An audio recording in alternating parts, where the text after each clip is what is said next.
again to the Festival of Hope. As you know, this week we are celebrating Veterans Day. And I want to just, for the record, say, yes, we know it's next Wednesday. We're celebrating Veterans Day in advance here at the Festival of Hope, making sure that we can fit in all of the various holidays. But this theme this week is Say Their Name. And I cannot tell you how happy I am to be sharing the Shaw family with you today. And first of all, I want to start out by welcoming Markel Morris. Many of you will recognize her as one of our Camp Widow presenters. Markel has done some really great work with Soaring Spirits. In fact, we're going to be looking forward to having her join us for Camp Widow Virtual in just a couple of weeks. So Markel, welcome in. Would you like to just give me, if you would, a brief introduction of your family and why we're here today, if you would. Thanks. Like you said, I've been a volunteer with Soaring Spirits International, part of the community for quite a while. And it's been a really big part of my healing journey after loss. And I'm really thrilled that my grandfather could be recognized this month, and particularly for Veterans Day. As the rest of my family will be able to share with you, he was a big presence in our lives and has been in our family for all of my life. He was a big person as well as a big personality, and he made a really big impact in our family. And I'm happy that we're able to all be here, my mom and my uncles, my aunts, to share about my grandfather and his connection and impact in actually the United States. Awesome. That's absolutely perfect. So I'm going to start actually with your mom, Brenda.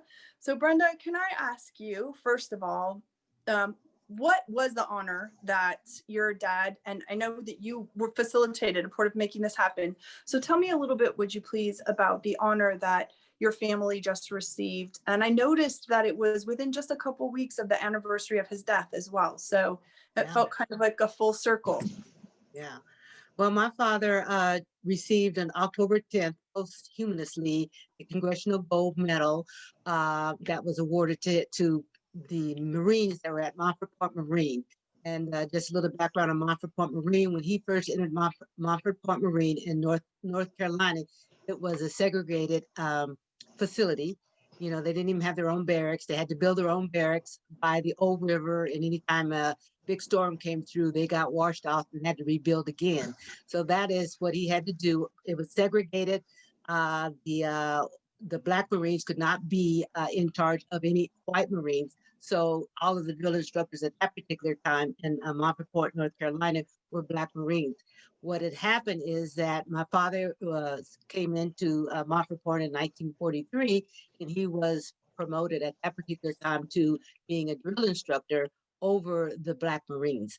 And that was a big deal. He wasn't the first, but he was certainly amongst the most. And at the honor that we had at the Congressional Gold Medal in Yorba Linda at Friendship Baptist Church, some of his old recruits were in attendance, and that was a real treat for all of us that was there just to hear how they were actually treated exactly like we were treated. We were part of the Marine Corps, strict discipline, but with honor. So that is that's our story. He received the Congressional Gold Medal, presented posthumously to the family. So we were all so honored to be there. I love that you said that you guys probably all shared some stories since you were raised as little Marines yourselves. Thank you so much, Brenda. David, David is one of Charles' sons. And so David, can you tell me, what did you know? Like, did your dad talk about his service when you were kids? What did you know about this when you were a child? When I was little, I was 6 years old when he retired from the Marine Corps. So all I heard was stories, and I heard stories from his guys that he worked with, was in the Marine with and stuff like that. But I always knew it was a sense of pride. And one of the things they always talked about being on point, you know, everything being respectful, everything being on time, and it was no excuses. No excuse. Everything was if he asked you to do something, and he said his follow-up was, "Do you hear me now?" You knew everything that you were supposed to do, and if you didn't, he was going to get on you. He was going to hold you accountable. And at that time, I didn't appreciate it. But as I got older, I did appreciate it. Yeah. Later on, you realized how important it was, but I'm sure it Yeah. wasn't that much fun in the moment. No. Thanks so much, David. Charles, I was wondering, did he talk very much about his role in the Marines? Like, were you aware of that growing up, or even as you became an adult? Did he tell many stories about his service? You were there. Well, how much time do you need?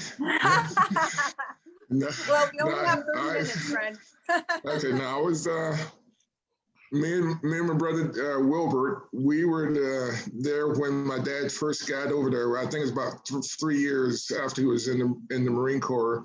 We all went over to Jacksonville, North Carolina, and that's where we stayed at. It was a place called Piney Green. And that was the place for where we all got started, and where we, he was the one that was, like I say, that was when he was being trained. And then after that is when I listened to some of the soldiers at the dedication. And one of the guys there was in my father's first platoon over there. So he told all the stories about what we already knew. He was always strict, to the point, and make sure that we got it done. And like I say, it was just very, very hard in the beginning because of just the segregation part of it. It was really, really tough in Jacksonville there. Yeah. Isn't it true that one of the things that I remember a lot is that your parents both graduated from college, which in itself was a pretty major feat in that day and time. And your mother especially was involved in education, and your dad somewhat. And myself being a teacher, I really related to the stories about how when you and Wilbur were ready to start school, that your mom, there was the schools were segregated too. So even though that they were all in the same military, the children of the white soldiers went to one school, the children of the black soldiers went to another. And there's that whole mentality that separate but equal. Well, it was separate but not equal. And I remember all the stories of your mother putting her foot down that she was going to have an education for you and Wilbert. And so she decided that, you've heard about Little Rock, Arkansas, integrating the school system. No, Charles Shaw integrated the school system there, and was the only Black child, and suffered a lot in the beginning for being that. In fact, the teacher even said, why don't you just stay in here for lunch, because he was just getting beat up outside. And then especially what happened on the way home from school? Well, if I wasn't running, I was beaten up.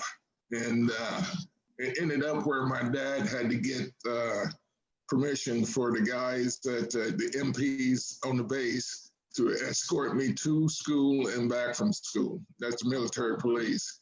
And the first little time there was really, really rough. It was really tough. So, the military was integrating, but as I think Brenda's pointed out, the whole family was in the Marine Corps. Yeah. And so they experienced all these things together.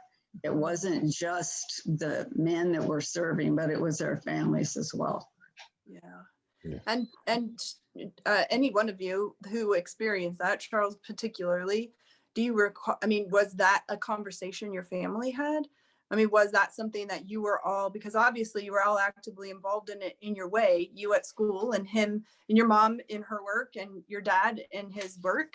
Were you having family conversations about what that meant for all of you? We were in the Marine Corps, and like you said in the beginning, and one thing my father always taught was we did not discriminate against anybody or anybody that caused problems. We just got along. Yeah. And I remember that one story about, it was at this time when Charles went to the to the white school. And this kid started playing with him at recess, and he said, you know, it was like after school now, and they're on their way home. He says, "Can I come over to your house to play?" And of course, what'd you say to him? I told him he could come on over. We walked down the aisle there with the escort. And then when we walked into the area there where we stayed at, you know, he walked through, but the people in Piney Green there saw us coming in, you know, and then they were all getting nervous because I was coming there with a little white kid. And me and him just played, you know, we played ball, we played everything in the whole bit, you know, just kind of played like kids play, you know. I was only about 4 years old, 3 years old. And, you know, then my mother got about 10 people coming to the house there, told her that he had to go because she didn't want to have any problems there. So, you know, my dad she called my dad, she got my dad, and I don't know like how she got him, but the MPs came there and escorted his little kid, you know, back to the school place there. Back to his neighborhood. Yeah. And, So this was a family experience that you all created. Yeah. Me and And Wilbur, Pat, can I ask you, you know, this sounds like this was prior to your birth, since you pointed out that you were the youngest. So when you heard stories throughout your life about his military service and about the way your siblings, you know, participated, what was that like for you? And did you have a relationship with his military service? Aside from being raised as a Marine? I know, right? No, when my dad retired from the military, I was 3 years old. Mm-hmm. And so, but the experience I had in the family unit, I think everyone expressed it very well, that we were part of the Marines. We knew what was expected of us. We couldn't say, oh, I'm going to send streaks and then I'll get to it. We had to do it right now. Mm-hmm. And it was a certain way that he wanted it done, down to waxing the floor and making our bed every day. It wasn't an option. It was just something that we had to do. But growing up as a military kid, I mean, we were, it was instilled in us to have excellence in whatever we need to do and have pride in it, and then have a servant spirit to our community, you know, and justice, that we always reach back to help out our fellow man. Because like my oldest brother said, we treated everyone with respect, despite on how we were being treated. I'm sorry, that's my phone. And so that's basically what I learned growing up as a military family, you know, and being the youngest and listening to all the stories that my older siblings came up, you know, what they were telling me. Yeah. And then they set that expectation for me that it wasn't an option to graduate from high school. The expectation was you're going to go to college, you know, because, you know, my mom and dad, they set that expectation, they set that future for us. And I think that has went through Markel and the next generation as far as getting a college education and being a productive member of society. Yeah, I love that. And Brenda, can I ask you, as we're talking about this recognition, which came after your dad's death, you know, and understanding to the extent that we can, based on what you've shared with us, that, you know, you were all part of the desegregation period of the Marines and the military. What was it like for him to not have received that award? And then now here we are, and you get to stand there and accept this award on his behalf. Well, I was driven to give I knew of the award because of my church affiliation. Some of the members of my church who were friends of the family, Don Smith, I know my brothers remember that. Yeah. They remember a Friendship Baptist Church, which is the church that I go to, and he was receiving all this attention for getting this medal. And I said, wait a minute, my dad was actually older than you. And to myself, I'm saying all this to myself. And I said, I want my father to have this same recognition, even though he's passed away. It's just historical as to what he did and what he had to endure to even, I mean, when he was going through this, he wasn't thinking about getting a Congressional Gold Medal. He was thinking about serving his country as a Marine, you know, and in the various capacity that he did. So it was like a dream. It was something that I, you know, all along, I asked my siblings, I said, why did we save all my dad's military papers? Why did we have this of my dad and a uniform of my dad and this of my dad? And, we just all put our stuff together, and we had a great presentation of what his military life was and how it affected us in terms of our life moving forward.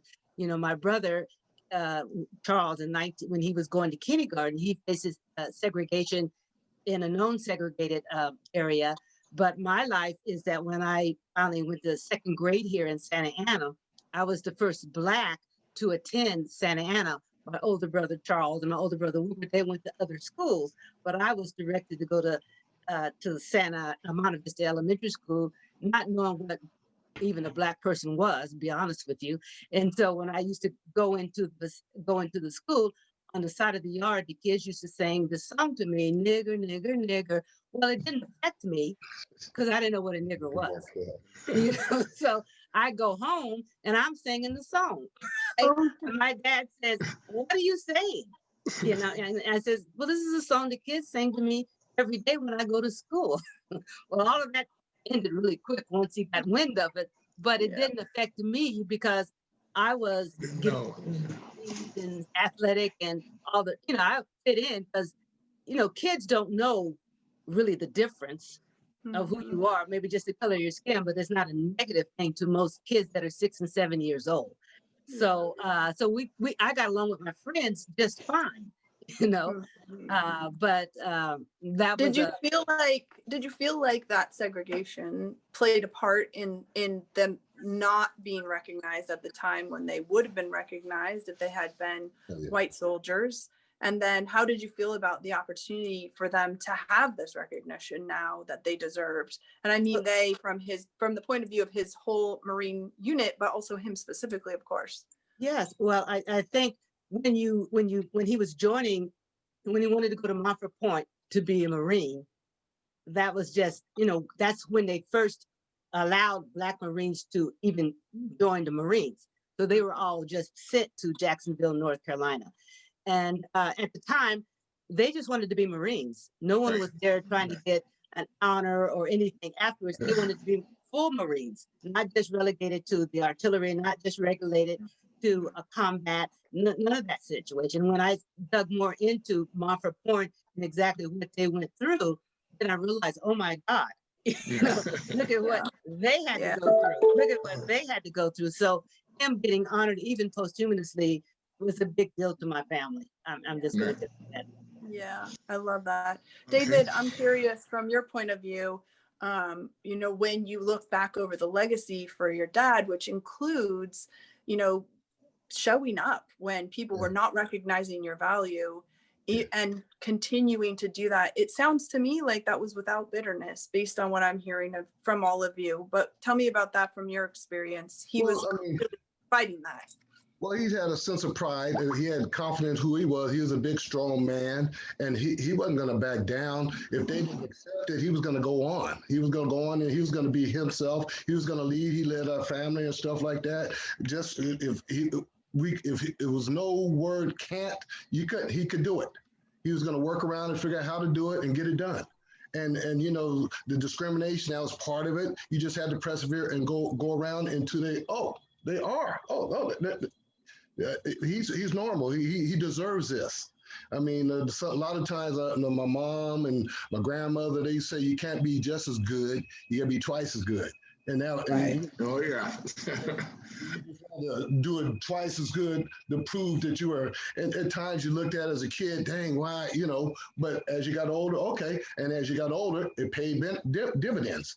Because you were used to doing more. When I went to college, when I played football and stuff like that, I was used to doing more because that's what I was trained to do. Because I knew just doing the average wasn't going to be well enough. And my dad just instilled that sense of pride in us. I mean, being a Shaw and stuff like that, that meant something to me, my brothers. I looked up to my brothers, my sisters and stuff like that, because they had set the level, set the bar for us. And my dad, and that all started with my dad, my mom, even my grandmother, Irene and stuff like that. Because I remember being a kid and some of the stuff, I remember Charles and saying, don't try that. don't, you need to do it this way. And I tested a couple times, and my dad got on me, and I said, okay, I understand, Charles, thanks. But that's just the way it was. I mean, that was his standard was his standard, and it was that's how it had to be. One of his famous words was, not like it is, like it is, like a TIS. And that's, is one thing, tis is doing it to the T. And I love that. that was one of his things, like a TIS, So, I love that. Markel, I'm going to come to you. We've got a couple of more minutes, and I wanted to say you've grown up obviously with all these stories, and I can see the excellence of your family reflected in you very clearly. So I just want to ask you, from your perspective, what did this honor mean to you from, being a grandchild of? And you're muted just so you remember.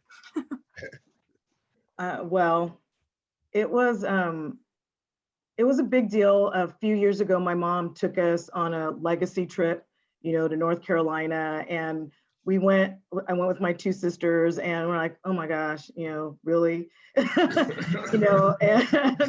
so we went, and this is cool. We went to where the barracks were, and they had a little museum there, and even then, I mean, it was cool, but it didn't mean as much until fast forward.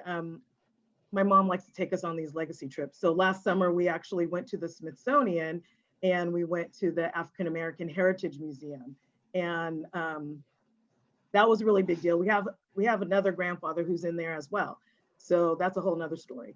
But so then when we get this congressional, the Congressional Honor, and they're doing this ceremony, and like my mom said, getting all of my grandfather's his clothes and his letters and the pictures and people who knew him, and they all got there, and it was all displayed, and then the significance of what this was, and that my family was a part of it. It just kind of blew my mind. And one of my friends asked, well, where's the medal? Where's the medal? And I said, well, because we get the replicas. So I went online, and I found that the actual medal is in the Smithsonian. So I thought to myself, wow, I mean, not only was my grandfather a part of integrating the United States Marines, and he served, and he was this great person that impacted, our little family, but he also was a part of the United States history. And I'm like, I don't think that is unbelievable. Markel, I don't think that anybody has mentioned, I mean, you may be assuming that everybody knows that he's actually in the history books as being the first Black drill instructor of an integrated unit. Yes. That's his personal distinguishing event, I guess you'd say. So yeah, like my aunt was saying, he was part of the big group of the Montfort Point Marines, but he personally was the first drill sergeant of an integrated unit in the United States Marines, the very first one in the United States Marines. Right. So when you talk about excellence, a legacy of excellence in our family, like my other uncle said, or my aunt, we all have. Well, my grandparents went to college. They're from the South, from Texas. When my grandmother passed away just a few years ago, she was 97 years old, and she had a college degree. Okay, yeah. So that was something that wasn't done. So that's what we come from. And so what you've experienced, Michelle, and others who know me and who know my family, we all have college degrees. Most of us have master's degrees, and we have excelled in our careers. We have given back to our community. What we haven't talked about is that when my grandfather when they came from Texas to California, to Santa Ana, California, that's where they settled. Why it was a point of pride to be a Shaw was not only all of those things, but they also established a business in Santa Ana. And that business gave back to Santa Ana, the city, the county of Orange, and the people who live there. And that legacy is still there. So there are hundreds of people, thousands of people in the world that were touched by the excellence that my grandfather demonstrated. He decided that he was going to serve his country, and that made an imprint in the United States. So it's huge. That's incredible. And I'm so grateful to all of you for being willing to share him with us. I want to do a lightning round. I'm going to ask each one of you to I'm just giving you like one sentence. So I want you to give me one sentence about the lasting impact your dad or grandpa or father-in-law has made on you. So I'm going to call you in what I think is the right order age-wise, but we'll see how we do. So I believe that I need to start with Charles. Is that right? Okay. Are you the firstborn son? Firstborn. All right, I got it. So Okay. one sentence on what your dad meant to you. Simplify. He's He was a real person, and he just brought us up the right way. Yeah, I love that. Miriam, how about you? I'm not going by age now. I'm just associating you with your partner. Charles was in the ROTC unit at Oregon State for years. And one time his dad visited him and went to the place where they do their drills and stuff. And Charles's commanding officer said, he asked Charles' dad, he says, so I understand that you're a drill instructor. Do you think you still have it? And he said, well, yeah, I think I got it still, And so he says, well, I'd like you to do me a favor. Would you march my unit of boys? Now, Charles was in a drill team that they went to other states and universities and were in competition and all that. He says, I'd like you to just march my guys down to the end of the gym here and back, and so his dad did, and that's another whole story about how that happened. But when they got back, the commanding officer for Charles Group just said, "You guys think you've been having it rough, and that you've been marching and getting all these awards." He says, but he pointed to Charles' dad and he says, "But that's the real deal." Nice. I love it. All right. Brenda, are you next in line? Okay. Brenda? You're muted, so we'll just need you to unmute for your. There we go. There. Okay. What I learned from my dad is to never give up. Nothing is impossible, and go after it like a dog after red meat. I love it. Thank you, Brenda. Okay, then I think we go to David next. Because Yes. Wilbur's not here that I can see. No, he's not here. Not here. No. Well, I guess what I learned from my dad is be accountable, be responsible, no excuses, and give your best effort. And that's carried me off to life. I've never been through anything in football or business where I haven't been able to overcome it because of them principles. So. Awesome. Thank you so much. All right. The baby Pat, you're last. And muted. They took everything that I wanted to say. Isn't that happening all the time? All the time. All the time. And so, but I guess the one sentence that I could come up with is strive for, have a pride and justice to the community, have a servant heart when it comes to what you're doing, think about others. One of our family songs that we grow up with is "Papa Don't Take No Mess." Took no mess. When he wanted it done, he wanted it done. What, you guys, I'm so grateful. Thank you so much for sharing him with us and for highlighting not only, his service, but this incredible history, incredible dedication to all of you and to his country and to having a servant's heart. So I thank you all very, very much for being a part of the Festival of Hope. And I look forward to sharing this video with you all later. Our time flew by, we're already over. So I'm just going to wrap up by thanking you all. And Markel, is there anything you want to finish with? I'm gonna leave you with the last thought. No, I just want to thank you for giving us the opportunity to share about our my grandfather and our family. It was such an honor that he was recognized, and it's such an honor to be and such an integral part of the United States. And thank you for allowing us to share that. Well, we are endlessly grateful for his service and for your service as a family and your willingness to share all of that with us. So thank you all. We're going to be thinking of him particularly on Veterans Day this year. Earlier this week, we started naming some of our family veterans. We'll continue that trend through the rest of the week. And but I want you to know, all of you, to know that I'll be thinking of him particularly on this Veterans Day. So goodbye, everyone. Wonderful to have met you. And again, I thank you so much. Okay. Bye. Bye-bye. Bye-bye. Bye-bye. Thank you. Uh-huh.